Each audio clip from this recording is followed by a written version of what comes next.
Hello, and this is Fiona Cuthbertson coming from the pod to record Off the Cuff. Today we're joined by Steve McCabe MP. Steve was elected as the Labour MP for Birmingham Hall Green at the 1997 election when he unseated the Conservative member Andrew Hargreaves by 8,420 votes in the Labour landslide, the first time a Labour MP had held the seat. In October 2006, the boundaries of Birmingham Hall Green changed and Steve stood for selection for the Birmingham Selly Oak seat, which he then went on to win in 2010. He's held the seat since. Steve's service to his community started many years before he went into Parliament, having trained as a social worker and worked with young offenders to get them back on track.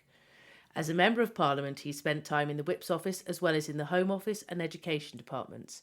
He's also spent time on the Home Office Select Committee, arguing for more police presence on the streets, a call he's continued to make as chair of the APPG on retail crime, safe and sustainable high streets, where collaboration between retailers and police is key in the fight against crime.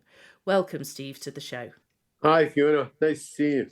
Thank you very much. So firstly, can you tell us a little bit about your political journey and what led you to become a Member of Parliament? Well, I grew up on the west coast of Scotland on the Lower Clyde, which actually, unlike lots of parts of England, is quite a political sort of environment. So it was quite common when I was a youngster growing up for people at home to discuss politics. None of my family were actively involved in politics, but it was quite common to hear political discussion. So I guess I kind of grew up with a bit of a sense of that. And I suppose the main thing that kind of drew me into party politics and eventually standing for the Commons was that, as you said, I trained as a social worker, and I kind of believe in the power of social work to help people change and improve their lives. I think it is possible to recognise some of our failings and bad habits and do things to alter them. But I think if every day of the week you're coming across people with predominantly the same types of problems, the odds are that's not about individual change. It's about policy positions that the government are adopting. And over a period of time, I guess I just became more and more drawn to the policy things that I thought needed to change. So, as you say, your previous career has set you up because it has given you the grounding. What else do you think has been important in preparing you for the Commons? I'm not sure if anything ever prepares anyone for the Commons. At least it certainly wasn't my experience. I think it is a pretty massive learning curve.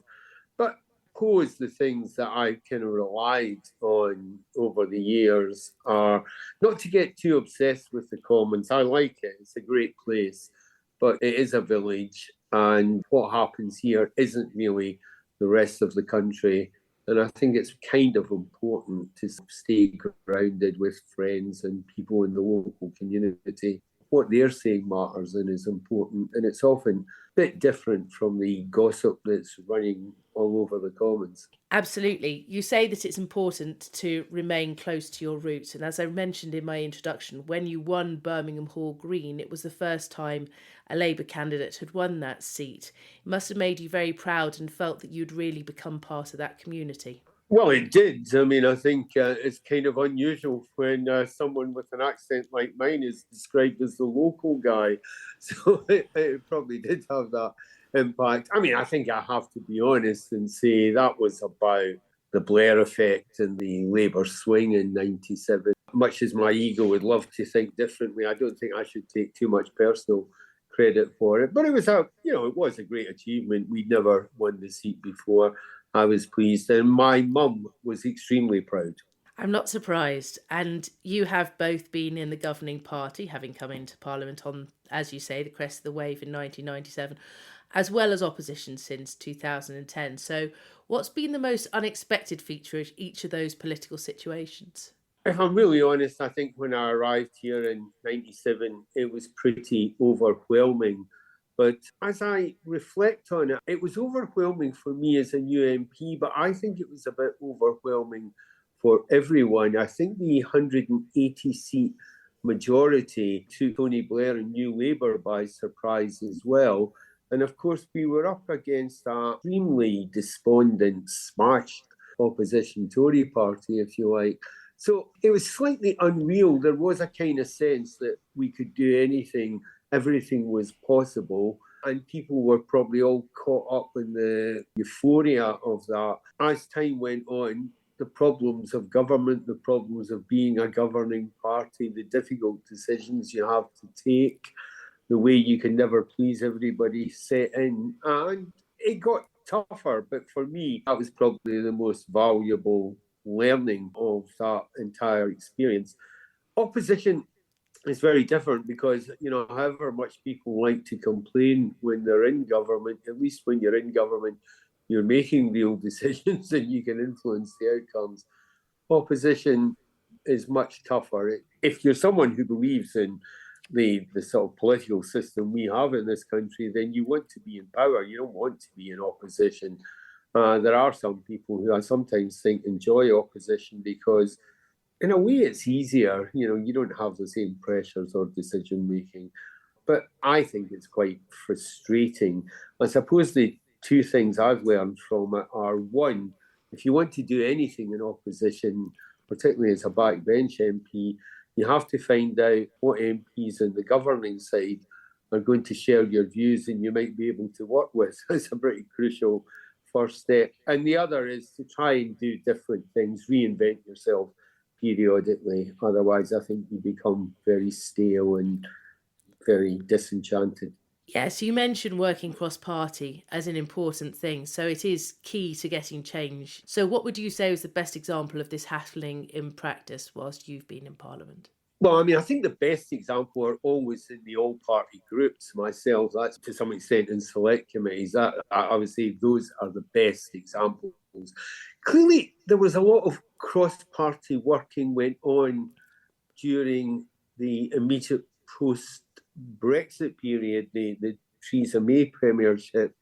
But I'm not sure it was always that constructive. I think it was people who were working cross-party, but they were working really towards either furthering Brexit or trying to stifle Brexit. And I'm not sure it was a terribly constructive period. I've been involved in working cross-party with a group on heart valve disease, where we've been able to improve the pathway, the diagnosis for heart valve disease. I think that's a pretty good example.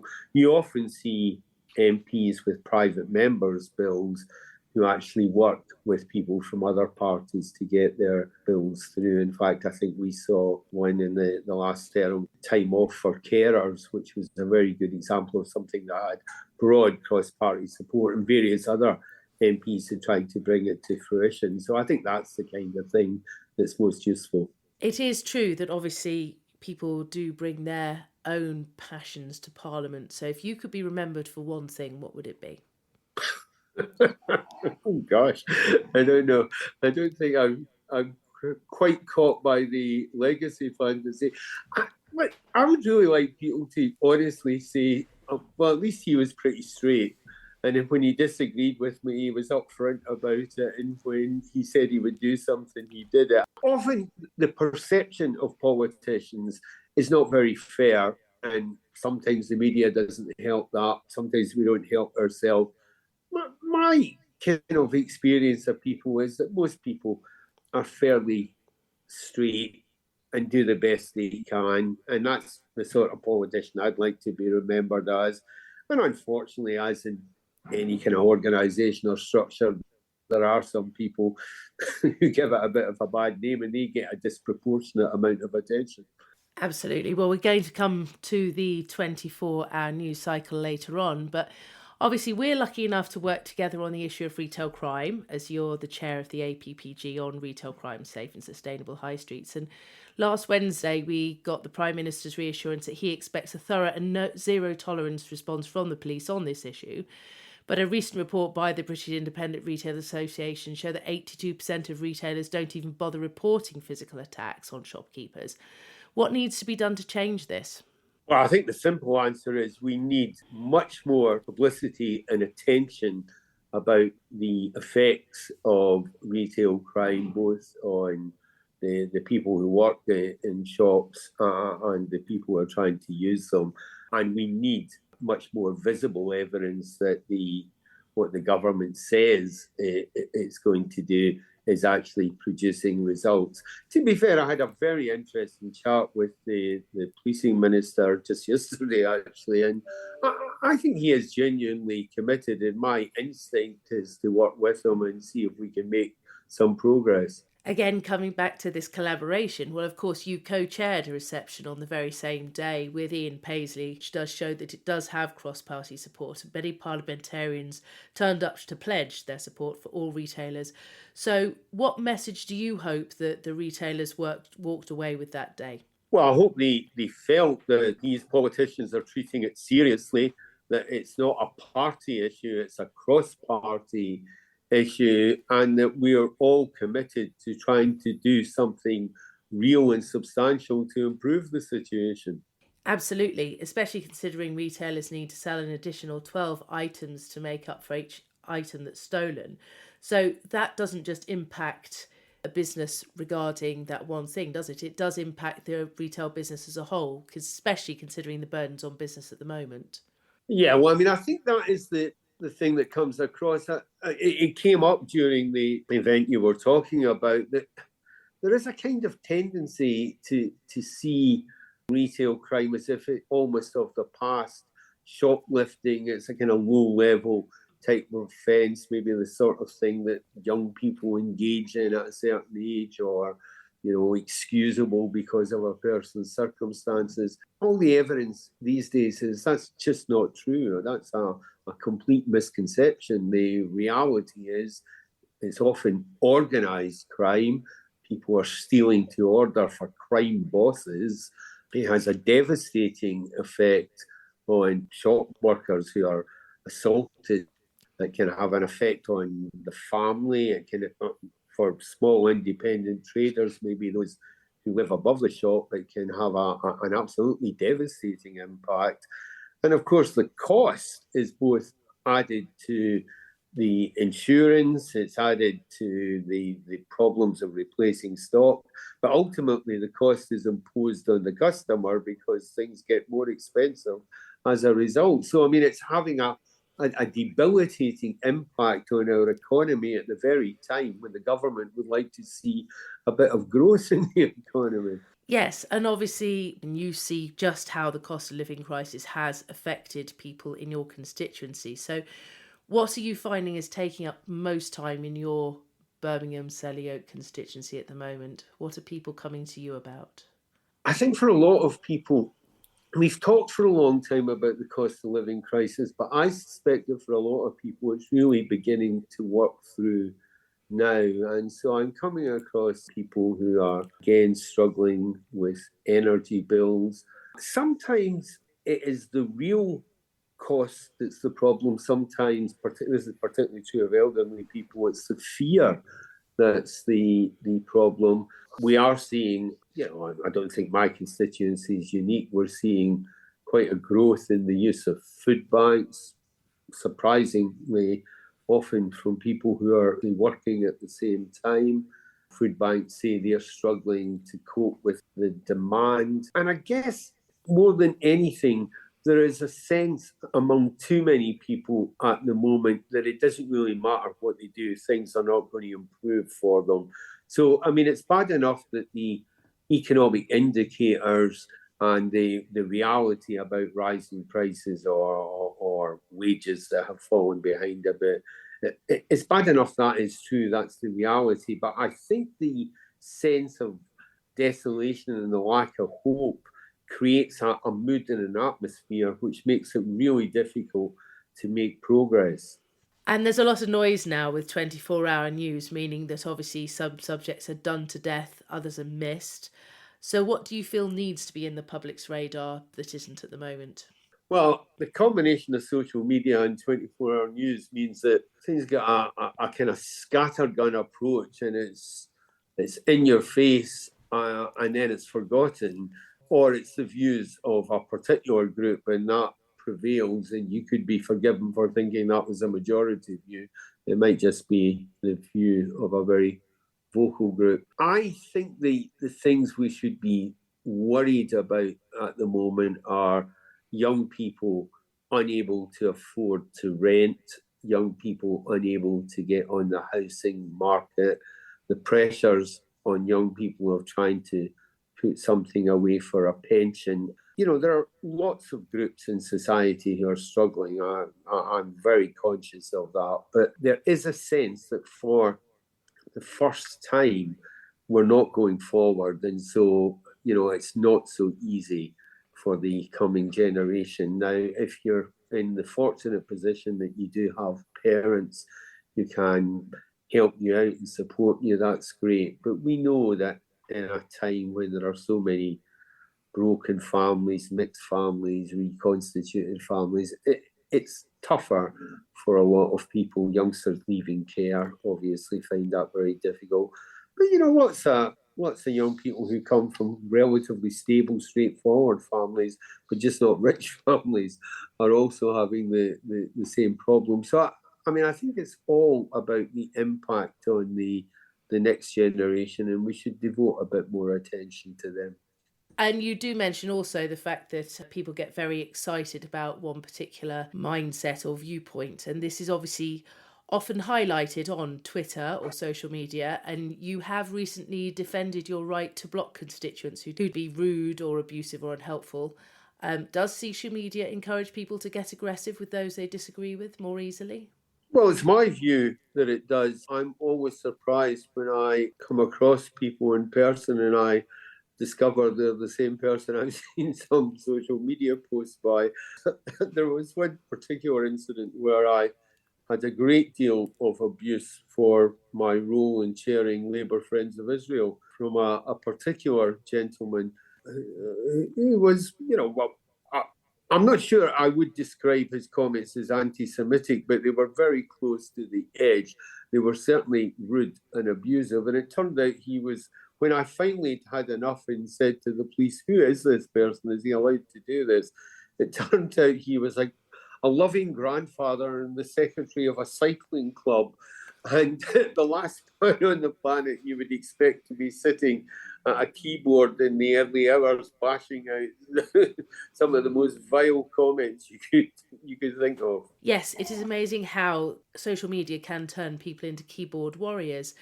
And just coming to the future, who do you think is going to win the next election? And do you think social media is going to impact on people's decisions and how they vote? As a Labour MP, I think Labour is going to win it.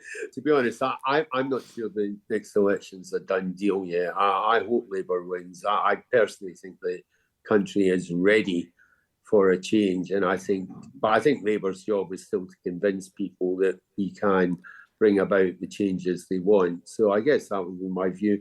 You know, we're told almost at every election I can remember for about the last 4 or 5 that going to be the internet election. I don't know if that is necessarily true. I'm not entirely convinced that social media is quite as influential as people think, but I think there is some evidence that it's changing campaigning. I mean, place ads and things like that are different, and it was certainly evident in the last general election that the Conservative Party made much better use of digital campaigning than the Labour Party. So it's certainly a force to be reckoned with. And it's the autumn statement tomorrow. So what do you think the government needs to include to appeal to its voters? You know, the headlines suggest it's going to be some sort of tax cut. I'll be fascinated to see what it is, because I'm not sure there is an affordable tax cut available that could appease voters at the moment. I wonder if the problem with that is that that's an assumption about how people traditionally respond. So the Tory party gives them a tax cut and they come back into the fold. I think there's a much higher level of disillusionment among Tory voters at the present time. And even if it were feasible and financially possible to buy them off with a tax cut, I'm not sure it's going to be that effective. But I mean, I'll watch it with interest. The real argument is when you find the space for a tax cut, you appease one group, but there's an awful lot of other people who will say, what about me? So what do you think is going to be the most important issue that you think will inspire people to vote Labour at the next election? Well, I think Labour have got to persuade people that things can change. I think we've got to be absolutely upfront with them that it will take time. But I think we've got to be clear about the things that can change, and they've got to be assured that Labour will have sufficient grip on the economy to make these things possible. It's a fundamental issue about winning people's trust, but I think it's very important that the Labour Party does that. And do you feel positive about the future? I think if we make the right choices, yes. I mean, I don't think there's any reason why the country has to go on a steady downward path. I think there's a lot of creativity in this country. There's a lot of bright people, a lot of innovation, a lot of potential new businesses, a lot of things to look forward to and grasp for. But it's about the choices we make. And finally, what gives you most hope for the next generation? I'm a Birmingham MP, and Birmingham is genuinely a multicultural city. And I see a lot of the good things that come out of multiculturalism. We see a lot of fusion in things like music, dance, cookery. I think that there are lots of things can cause division, and obviously, given events in the Middle East at the moment, we're seeing some very divisive things happening in this country. But I think by and large, we have a much better educated, a much better informed generation of young people coming through. And they're blessed with enormous talent. It's the job of people my age to make sure they get a chance to use that talent. Steve, thank you so much for coming to talk to us today. It's been very interesting to hear about how important it is that MPs are grounded and that they make sure that they really do represent their constituents. Thank you to the listeners who've hopefully enjoyed the show as much as we've enjoyed making it. As always, if you have any questions regarding the podcast, feel free to comment. If you think it's worth coming back, please like and subscribe. And if you feel that you need something to tide you over to the next podcast, please buy my book, Party Games, which is on Amazon. And on that note, I'll see you next time. Hope you have a good week, one and all.